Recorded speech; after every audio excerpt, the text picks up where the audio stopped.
Hello, beautiful souls, and welcome to my channel. Welcome to another exciting video, where we'll be shedding light on Bodepudi Venkateswara Rao.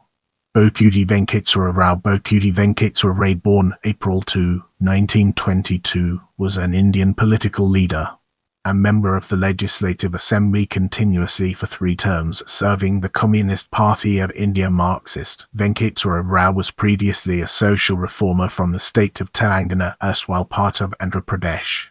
He gained a lot of prominence in the state and the country for his persistent efforts to improve the lives of the downtrodden. He won the hearts of millions of peasants and farmers from Khammam District, Telangana, India. He became a member of the SPEM at the age of 13 and served the party loyally until his demise. His Telugu literary skills were commendable, with an excellent command of the language. He came from a poor family and dedicated his life to improving the lives of farmers and rural areas. He played a major role in the Telangana Raithanga Samyudha Poratam peasant rebellion, which led to the distribution of 1 million acres of agricultural land to poor farmers. He popularized the Ryotwari system, Kavula, dhari, chattam, and abolishment of bonded labor. He worked relentlessly in solving agricultural issues, bringing safe drinking water to hinterlands and enabling villages to be self-reliant. He was a great orator and worked harmoniously with all the political parties for the welfare of the people of his constituency. He was greatly respected by leaders of all political parties. As we enter this new phase, let's analyze early life and childhood from different angles and evaluate its significance. He was born in a village Bodepudi 4902.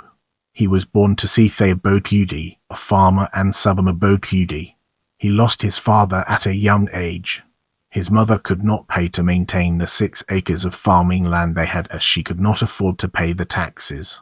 Bodepudi at the age of 12 sought the help from his paternal uncle but was rejected. Local people assisted him by offering him a meal and a source of livelihood. His source of livelihood involved selling salt and jaggery in and around nearby villages. Bodepudi, along with his mother and younger brother, moved to his maternal uncle's village Gandhigalapaju, Mandal. He then worked as a peasant on his uncle's farm for a meager wage and was financially responsible for his mother and brother. Bodepudi lost his younger brother at the age of 12 years. He attended night school in Gandhigalapaju, where he completed his primary education. He worked as a school teacher for 2 years but was unable to meet the financial needs of his family on a teacher's wage. He returned to work as a peasant for a feudal landlord. Until the age of 20, he survived on 2 sets of clothes, dhoti and undershirt. Now, let's shift our perspective and explore family from a different angle. He married Dhanalaxmi Divabhakini against the will of his family. Her parents were migrants from Arikalapaju village of Encore. Both of Dhanalaxmi Divabhaki's brothers were killed by Rozgar's police of Nizam during the Telangana rebellion. The couple had a son, Satyanarayana, and 4 daughters, Umadevi, Sitakumari, Vaisantha, Samragyam. Though his wife was bedridden due to illness after 15 years of their marriage, she fully supported him on his ideologies and principles, which helped him to stay away from home for most part of his life. They shared a special bond until the very end. Brace yourself for an enlightening exploration of political career as we dive into its profound implications.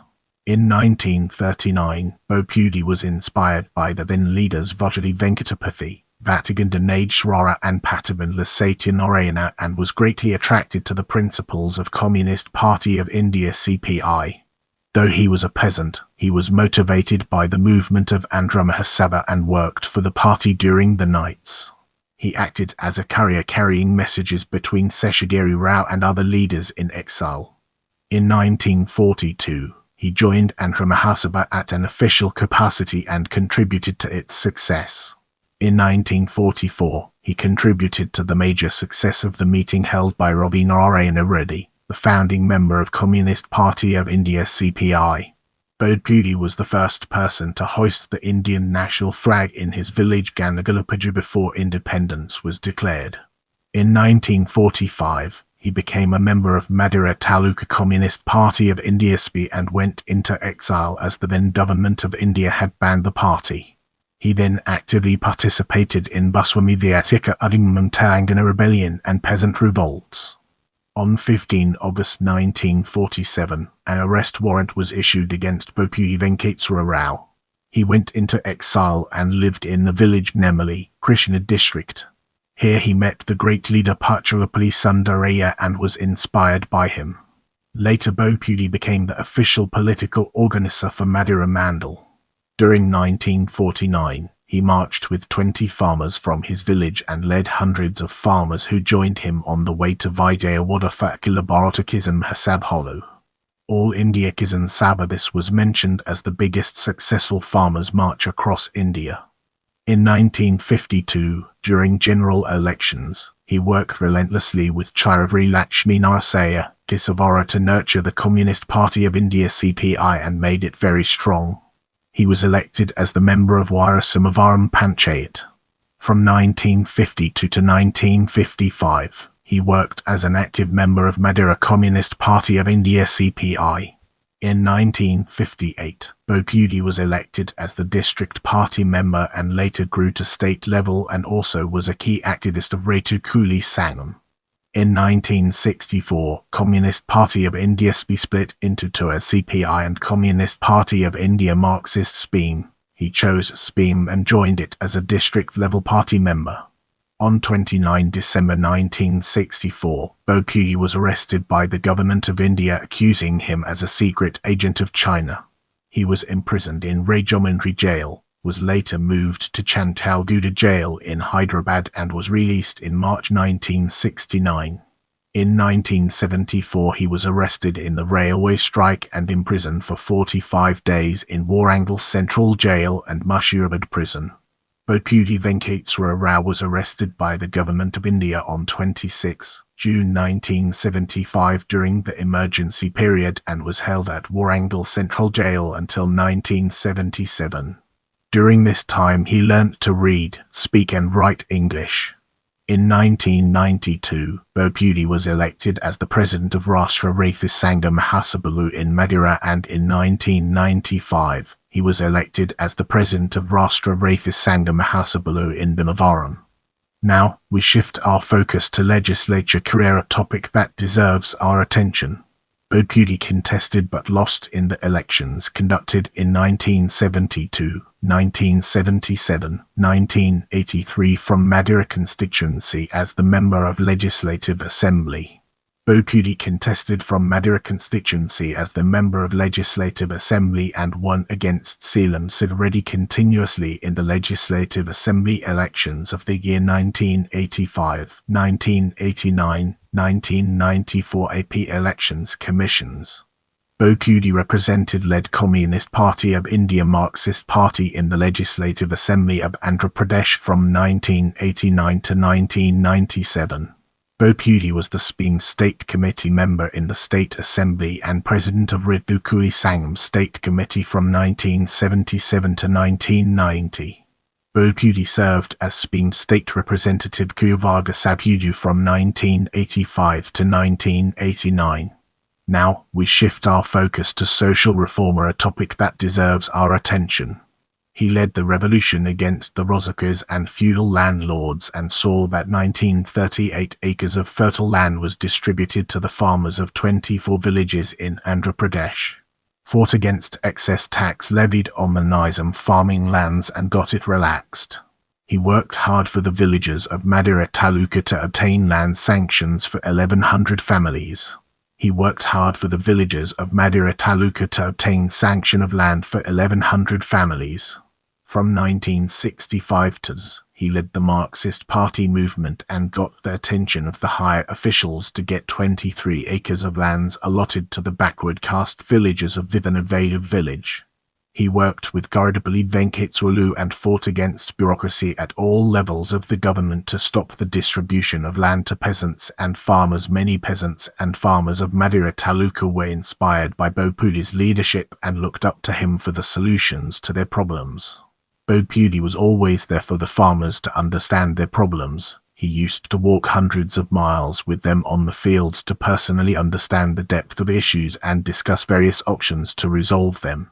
Farmers from Urupalam Mandal were suffering from drought and lack of irrigation facilities. Bodepudi made it his mission to facilitate supply of water to hundreds of acres of agricultural land and slowly got all 10,000 acres of land to receive water. In Mandal, farmers lost crops due to lack of water as the lakes and canals dried up during the farming season. Bodepudi convinced the government and solved the irrigation issue by getting water from Nagarjuna Sagar Dam to flow to these mandals. While project water was not reaching the villages of Garikapaju, Gattapuram, Repal Narayanapuram Bonakal, Brahmanapalli, he spent days with these farmers to find solutions and prepared a proposal to get this 4 crores World Bank funding for infrastructure works. Bodepudi saw that was 20 lakhs were funded for lift irrigation projects in Viramandalam, Punyapuram, Gattapuram. All earthen roads of Urupalam Mandal were replaced with tarred roads. Lift irrigation was introduced in Siripuram, raising new hopes for farmers. Got 2 bridges constructed in Viramandalam by obtaining funds of Rs. 2 crores. Wire overbridge in Siripuram put an end to the hardships and loss of animals, homes and people during every monsoon. Bodepudi worked very hard to improve the living conditions of tribes of Bhadrachalam. Bodepudi contributed a lot to then Honourable Chief Minister Chandrababu Naidu's Janmabhoomi program. He educated the villagers on the importance of the program, self-development of villages and self-sustenance. The Mustakanta village of Bonakal Mandal under his supervision and led by its Sarpanch Venkatanarayana made huge developments through the Janmabhoomi program. It was mentioned as one of the top developed villages and received immense appreciation from then Honourable Chief Minister Chandrababu Naidu. Drinking water in the villages of Madura Mandal had high content of fluoride that weakened bones and muscles and led to people suffering from various diseases. He made it his mission to bring safe drinking water to all homes of the 103 villages. He played a major role in getting Rs. 22,050 crores sanctioned for safe drinking water project which he named as Sujala Sravanthi. It was his dream to get this inaugurated by then Honourable Chief Minister Chandrababu Naidu, but he died before it could happen. Former Andhra Pradesh Chief Minister Chandrababu Naidu promised to continue many of the development activities initiated by Bodepudi and also named the Safe Drinking Water Project as Bodepudi Sujala Sravanthi. Now, let's dig deeper into gallery and unveil the hidden treasures it holds within. Phila Hanmabhoomi, Bodepudi addressing Hanmabhoomi program Fight Naidu Bodepudi Venkateswara Rao with Chandrababu Naidu Fight Naidu Ok Bodepudi Venkateswara Rao with Chandrababu Naidu Fight Monument in memory of Bodepudi, Khammam Bank Colony File Bodepudi Demise Ok Chandrababu Naidu and Madhava Reddy on the demise of Bodepudi Venkateswara Rao Fire Bodepudi Demise Bodepudi Demise. Thank you for watching. I appreciate your support and I'll see you in the next video.